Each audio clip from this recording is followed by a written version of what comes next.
what is this event all about and bakit po kayo nag-decide na panimulan po yung Mrs. Earth. Tama po ba ako? Mrs. Earth? Mrs. Earth International.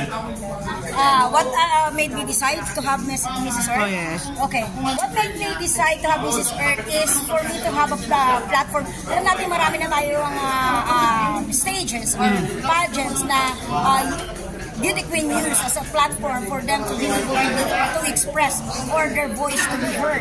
Pero ito po kasi Mrs. Earth International is a platform for single mothers, married, widow, separated, and na they can use this platform to be heard, of course. And this is the pageant also na advocate about conserving the earth. Yes. By showing our children how to do it. Starts of course sa ating mga kabataan, no?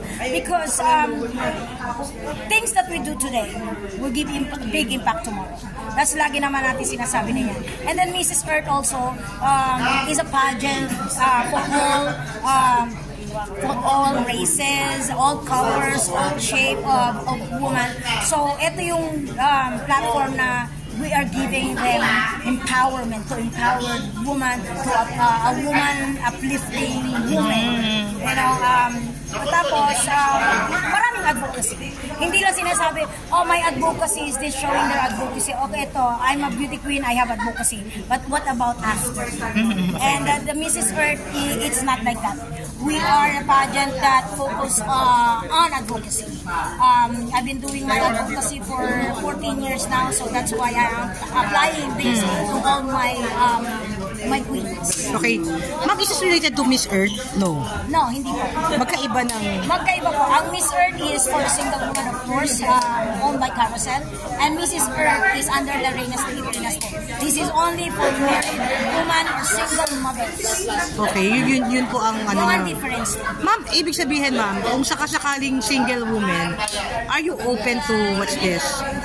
Transgender?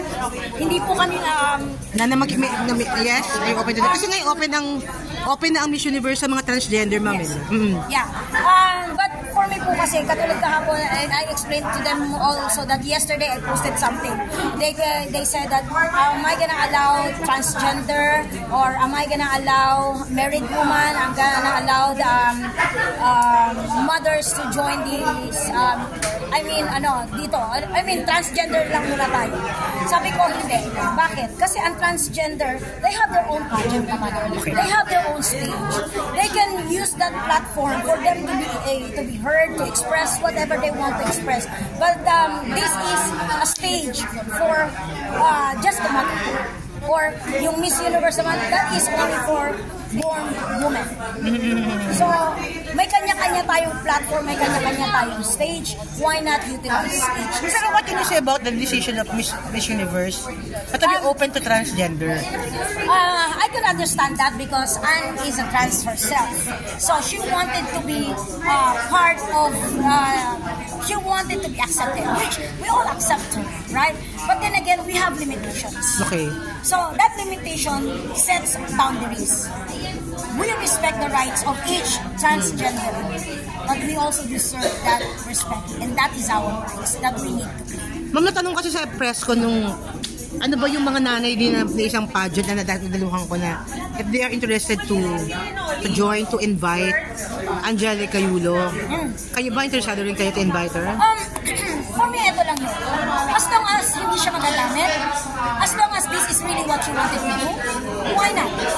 She has the rights to do it. Everybody deserves a platform. Everybody has a space in each pageantry if she wants it, and no one's gonna use her for that, just for that pageant. Why not? Kung magpakita po siya ng interest sa inyo, very open, with open arms. Why not? Ma'am, so ibig sabihin na, ma'am, this is international. So you will have Miss Earth, for example, Mrs. Earth, hindi lang Philippines, Mrs. Earth, Peru, gano'n. So bawat bansa meron. Yes po. How many na po interested to join? Right now po, we have 27 confirmed countries who sign a contract with us. Meron na po tayong Venezuela, Wow. meron tayong Moldova, may Vietnam, Thailand, Singapore, Myanmar, Korea, Thailand, Laos, of course sa Philippines meron na tayo, meron na rin tayong Russia, Ukraine, so marami po.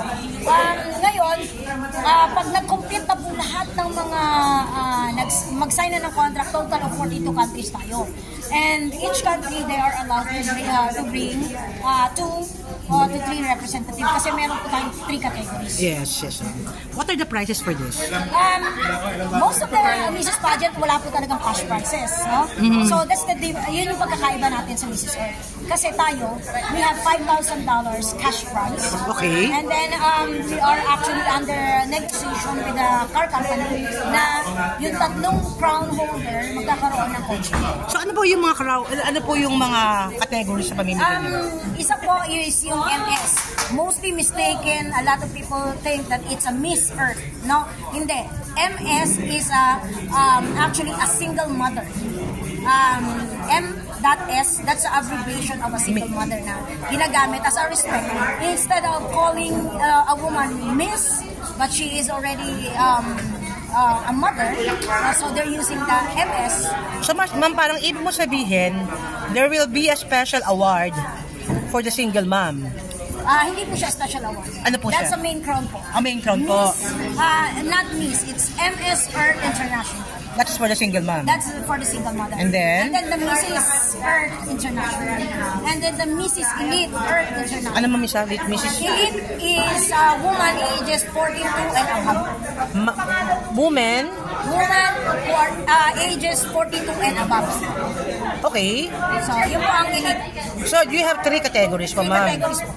Aside po, kasama na po dyan yung Miss Earth. MS Earth, Okay. Mrs. Earth, and Mrs. Elite Earth. Okay.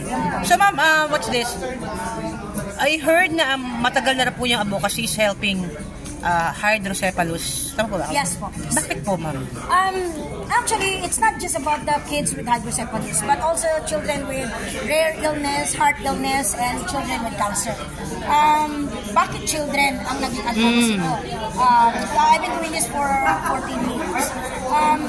It is a story of me.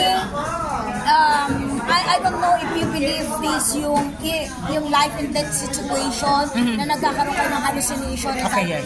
During that time, they said I died. Okay. But, when was that? That is 26 years ago. 26 years ago. What is the reason? The reason was I gave birth to my second son. Okay. And then they said I was gone. But then again, in between that situation, nandun ako sa lugar na sinatawag nating sabi nga nila between life and death situation. Okay. Nandun ako, naglalakad ako para ako nasa ulap, and then again, pababay na ako, but I heard the voice of a child. Okay. Tapos nung narinig ko yung boses ng batang umiiyak na yon, I looked down. May isang batang hawak ang kamay ko.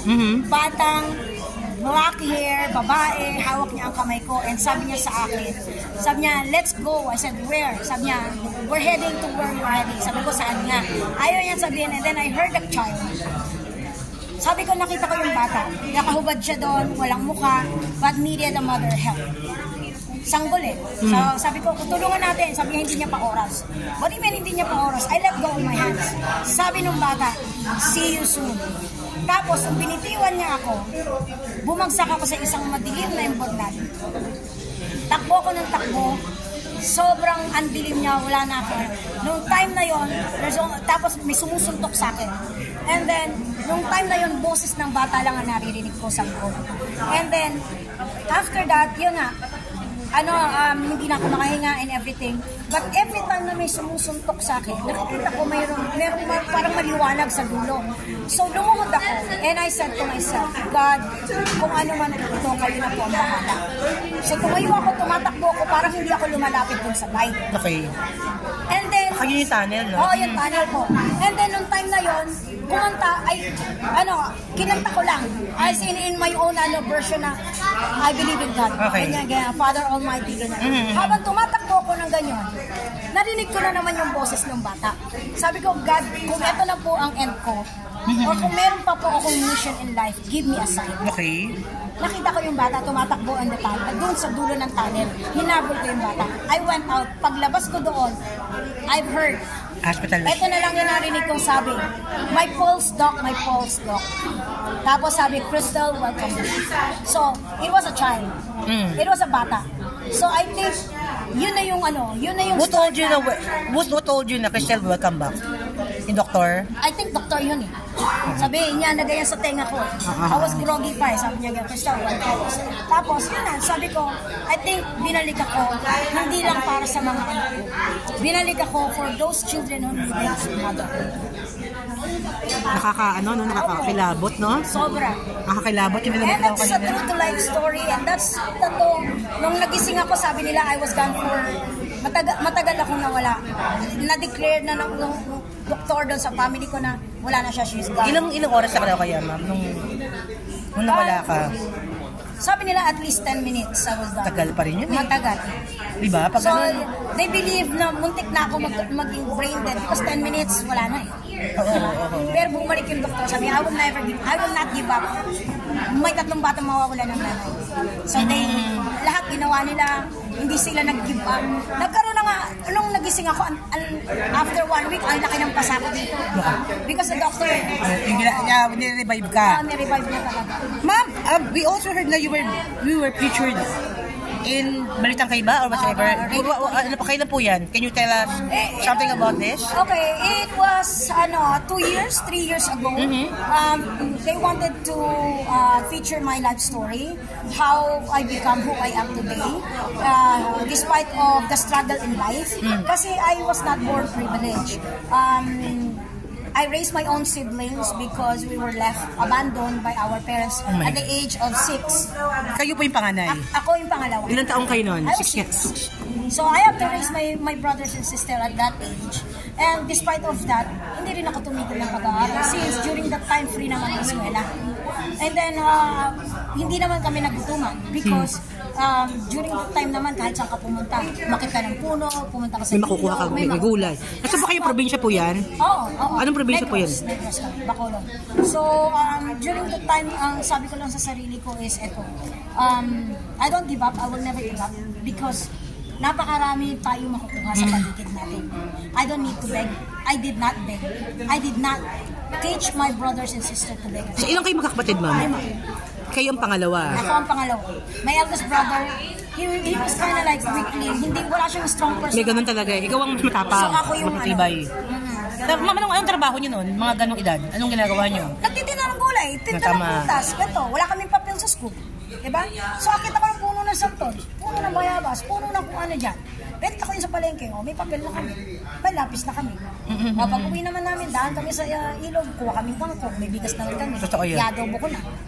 Dami naman ng buhay, no? At paano nabago, ma'am? Paano nabago? When, dito na kami sa Antipolo, nag-aaral ako. And then, because nga... Paano kayo napunta ng Maynila? Kinuha na kami ng magulang namin doon. Ang ibig sabihin, ma'am, inabandon niya kayo ng kasi magulang mo. Kasi ang nangyayari is, wherever my dad is, that's where my mother is. So, nagtatrabaho sa Maynila ang tatay ko. Ang nanay ko, wala pa ng cellphone. So, pupunta doon. Walang sulat, walang wala. And then, iniwanan kayo mga anak para sumama sa... Yes, gano'n.